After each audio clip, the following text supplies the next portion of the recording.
Hello there. Hello, Kelly and Evelyn and Ali and everyone else who's here. I'm Gildart, and this is Fireside Reading. And I'm sorry that jury duty's been getting in the way. Today, for some reason, there was a day off. So, whilst we've been told by the judge that we're going to be let out at 4:15, which would give me time to get home by 5, that hasn't yet been the case. So I think to avoid confusion, I won't read tomorrow, Wednesday, and I'll just see. I did ask him at the end of yesterday, and he did say that we would definitely be getting onto a more specific schedule. So no reading tomorrow, but hopefully Thursday, Friday, we will get back into it and be more regular. Certainly this weekend we will be regular. So my apologies, but it is, I think, important to do these things.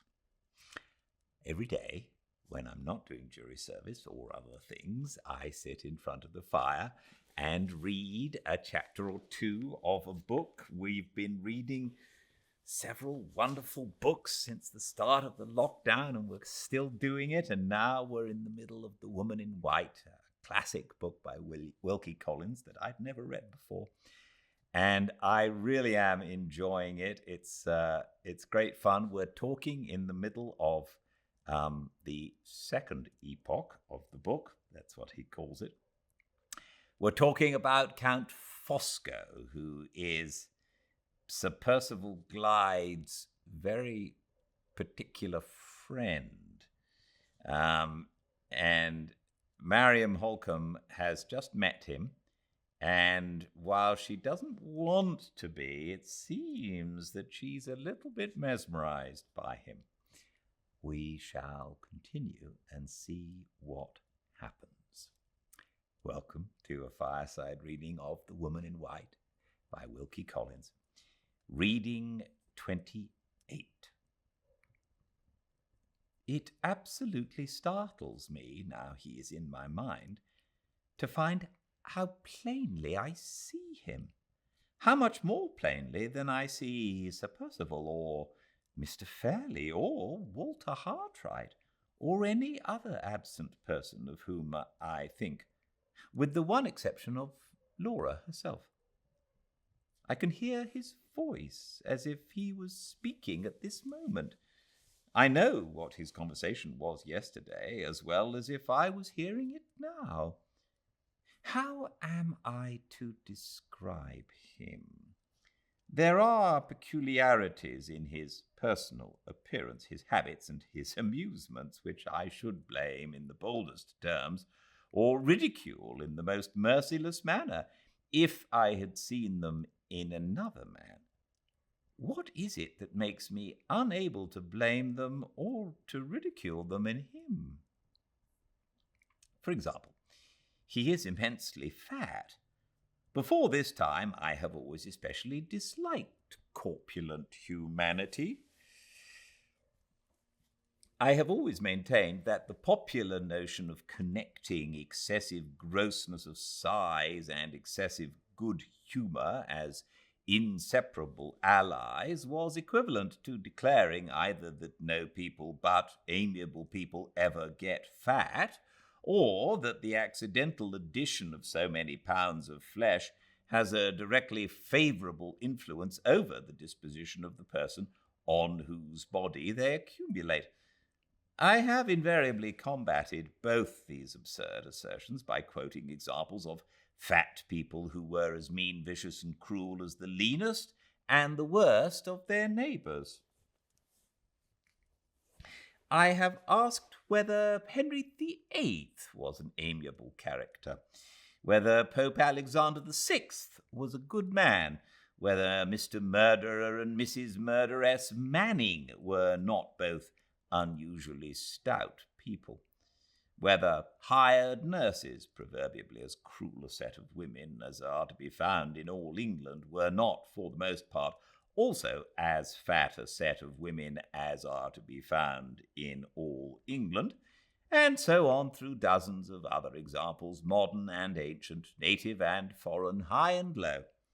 Holding these strong opinions on the subject with might and main, as I do at this moment, here, nevertheless, is Count Fosco, as fat as Henry VIII himself, established in my favour at 1 day's notice without let or hindrance from his own odious corpulence. Marvellous indeed. Is it his face that has recommended him? It may be his face. He is a most remarkable likeness, on a large scale, of the great Napoleon.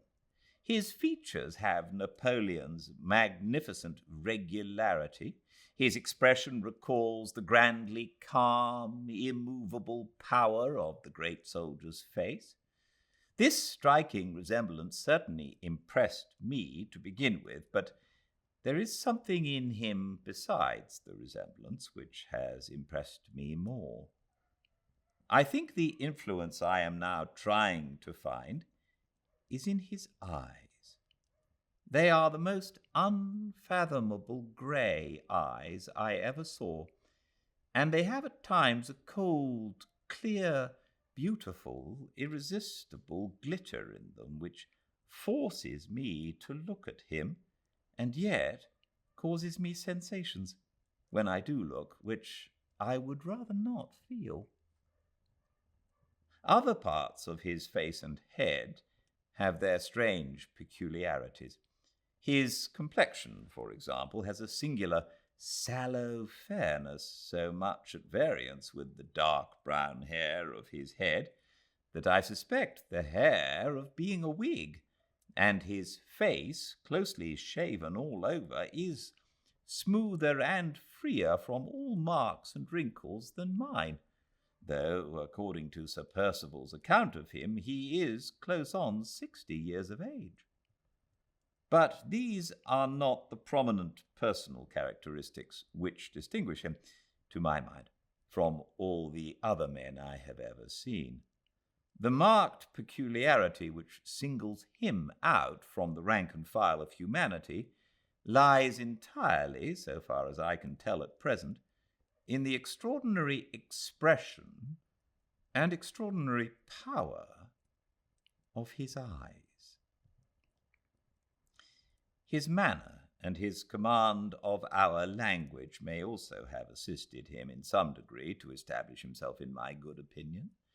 He has that quiet deference, that look of pleased, attentive interest in listening to a woman, and that secret gentleness in his voice in speaking to a woman, which, say what we may, we can none of us resist. Here, too, his unusual command of the English language necessarily helps him. I had often heard of the extraordinary aptitude which many Italians show in mastering our strong, hard, northern speech, but until I saw Count Fosco, I had never supposed it possible that any foreigner could have spoken English as he speaks it. There are times when it is almost impossible to detect by his accent that he is not a countryman of our own, and as for fluency, there are very few born Englishmen who can talk with as few stoppages and repetitions as the Count. He may construct his sentences more or less in the foreign way, but I have never yet heard him use a wrong expression or hesitate for a moment in his choice of a word. All the smallest characteristics of this strange man have something strikingly original and perplexingly contradictory in them. Fat as he is and old as he is, his movements are astonishingly light and easy.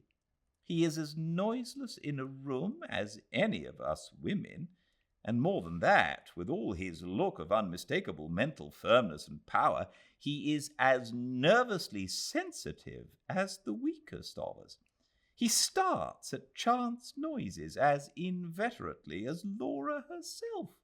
He winced and shuddered yesterday when Sir Percival beat one of the spaniels, so that I felt ashamed of my own want of tenderness and sensibility by comparison with the Count. The relation of this last incident reminds me of one of his most curious peculiarities, which I have not yet mentioned: his extraordinary fondness for pet animals. Some of these he has left on the continent, but he has brought with him to this house a cockatoo, 2 canary birds, and a whole family of white mice. He attends to all the necessities of these strange favourites himself, and he has taught the creatures to be surprisingly fond of him and familiar with him. The cockatoo, a most vicious and treacherous bird towards everyone else, absolutely seems to love him. When he lets it out of its cage, it hops onto his knee and claws its way up his great big body, and rubs its top knot against his sallow double chin in the manner most caressing, and in the most caressing manner imaginable. He has only to set the doors of the canaries' cages open and to call them, and the pretty little cleverly trained creatures perch fearlessly on his hand, mount his fat outstretched fingers one by one when he tells them to go upstairs, and sing together as if they would burst their throats with delight when they get to the top finger. His white mice live in a little pagoda of gaily painted wirework, designed and made by himself. They are almost as tame as the canaries, and they are perpetually let out like the canaries. They crawl all over him, popping in and out of his waistcoat and sitting in couples white as snow on his capacious shoulders.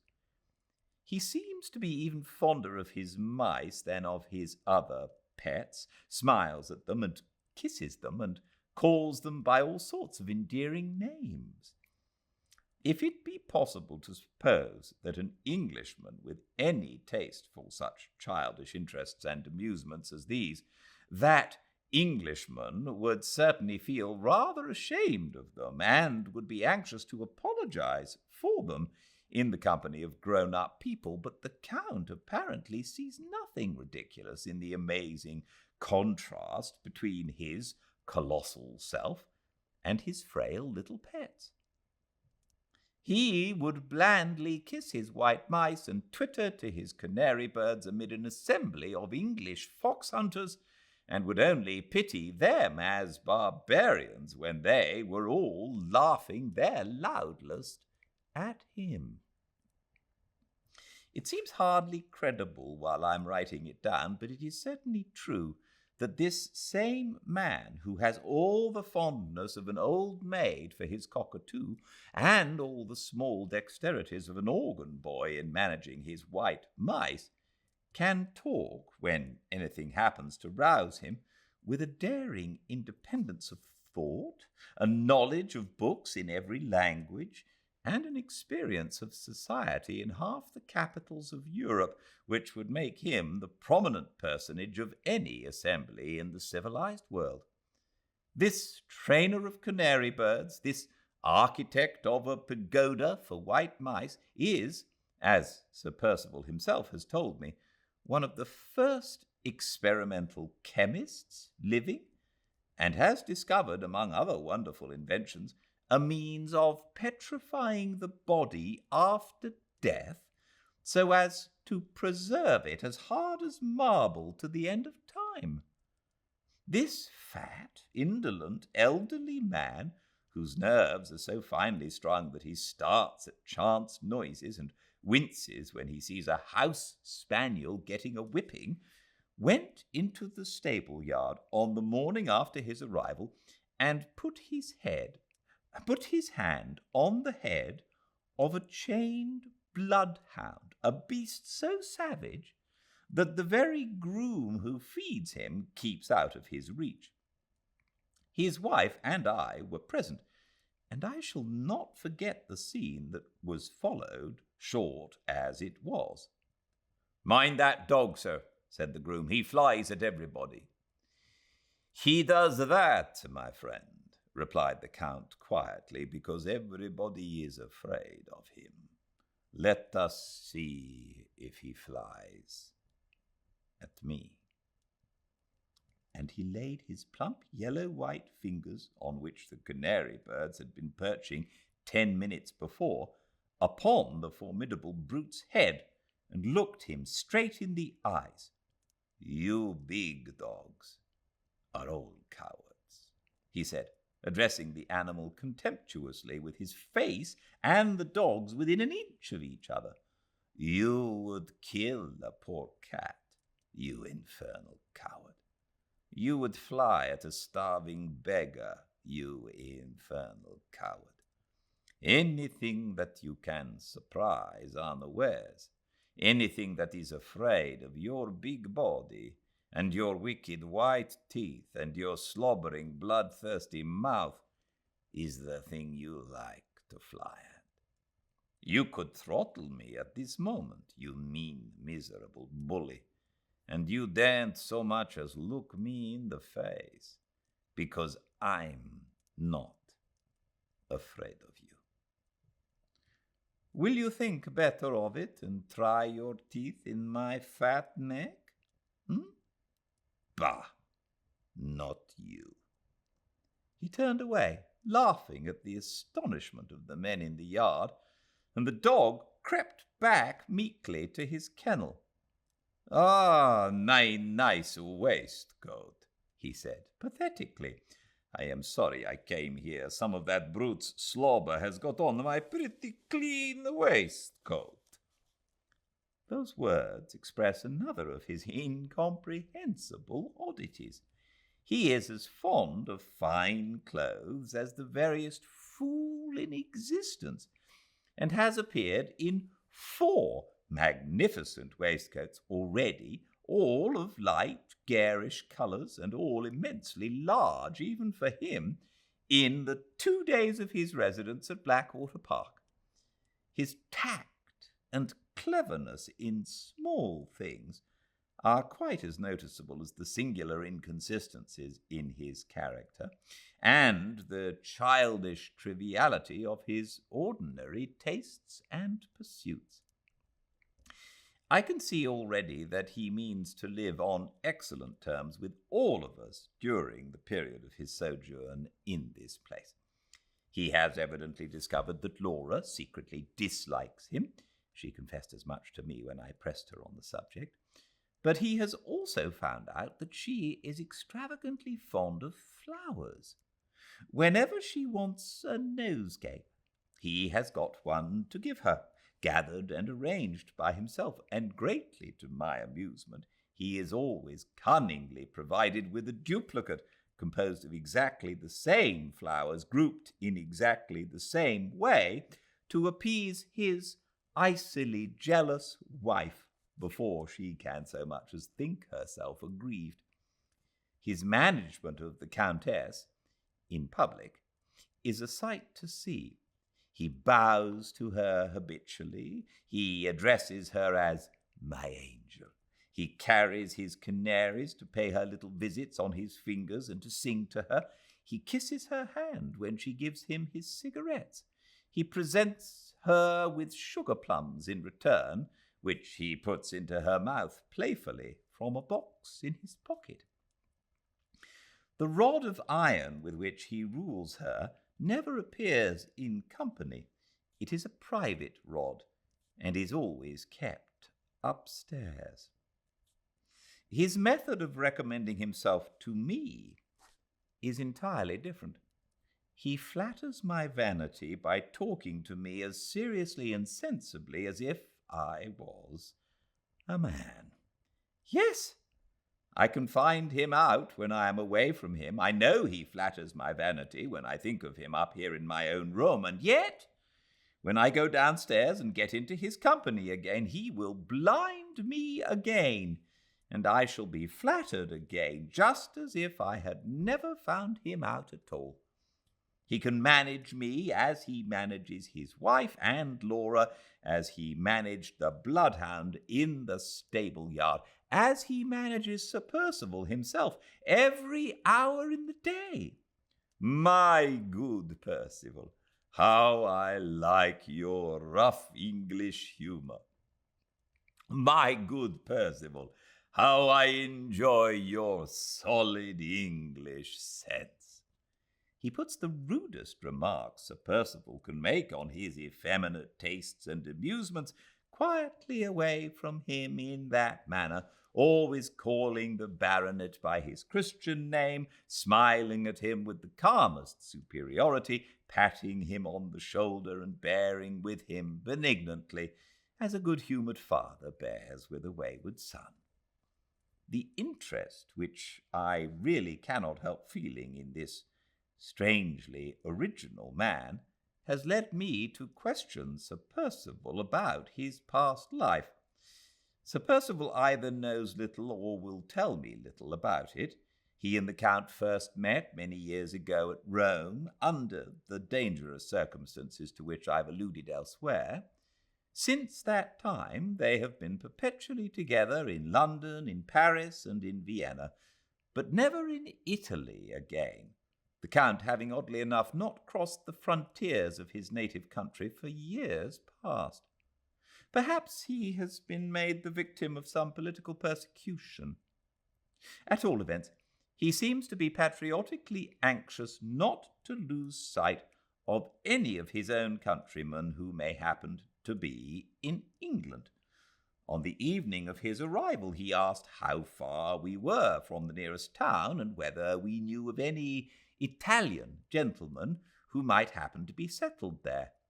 He is certainly in correspondence with people on the continent, for his letters have all sorts of odd stamps on them, and I saw one for him this morning waiting in his place at the breakfast table with a huge official-looking seal on it. Perhaps he is in correspondence with his government, and yet that is hardly to be reconciled either with my other idea that he may be a political exile. How much I seem to have written about Count Fosco, and what does it all amount to? As poor dear Mr. Gilmore would ask in his impenetrable business-like way, I can only repeat that I do assuredly feel, even on this short acquaintance, a strange, half-willing, half-unwilling liking for the Count. He seems to have established over me the same sort of ascendancy which he has evidently gained over Sir Percival.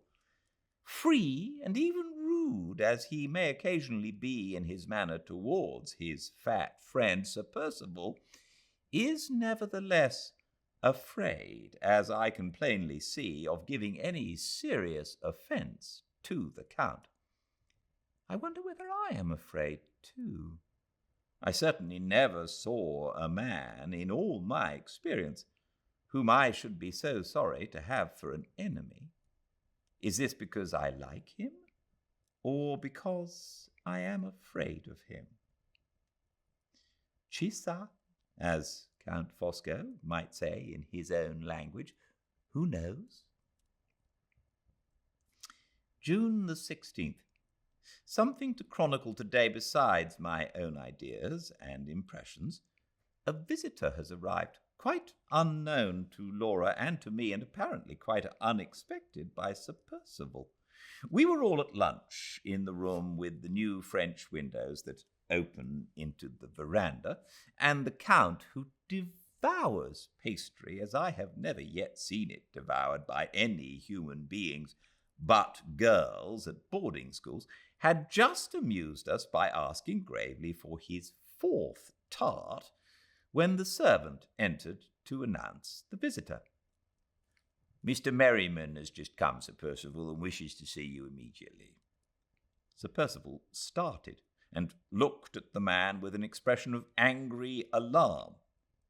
"Mr. Merriman?" he repeated, as if he thought his own ears must have deceived him. "Yes, Sir Percival, Mr. Merriman from London." "Where is he?" "In the library, Sir Percival."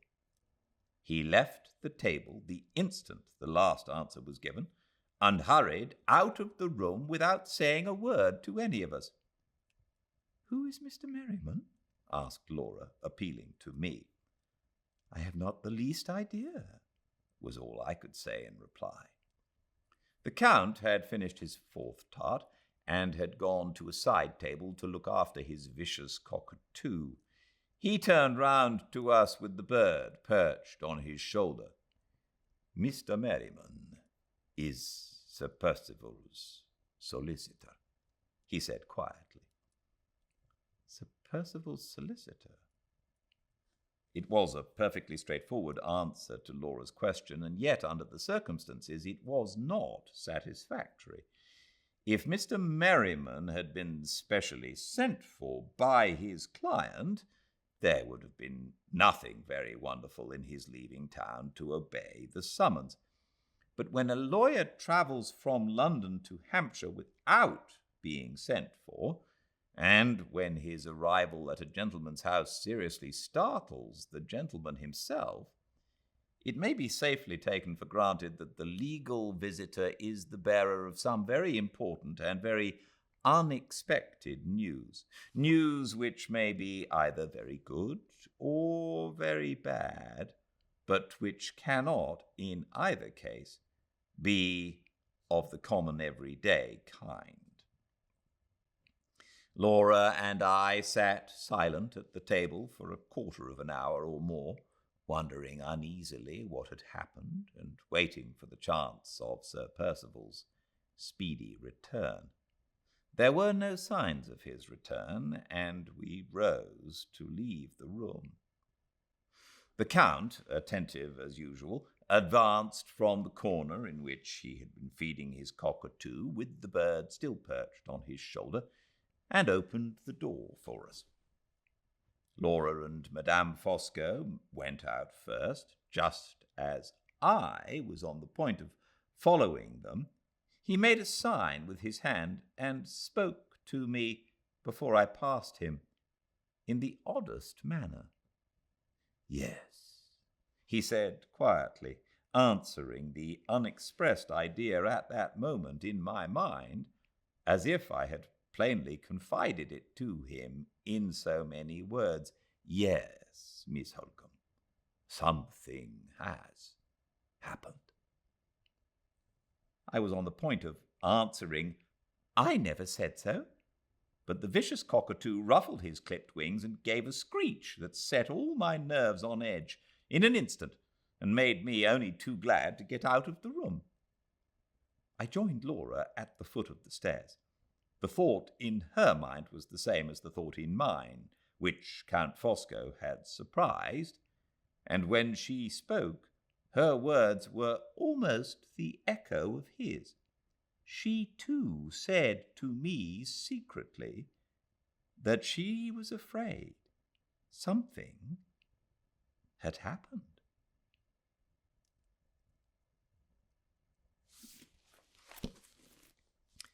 Nothing tomorrow, but we will read on the day after, on Thursday.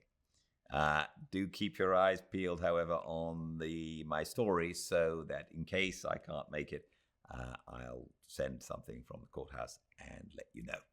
But hopefully day after tomorrow, we will resume with the next chapter of The Woman in White. Until then, everyone, I hope you all stay very, very well indeed. Goodbye.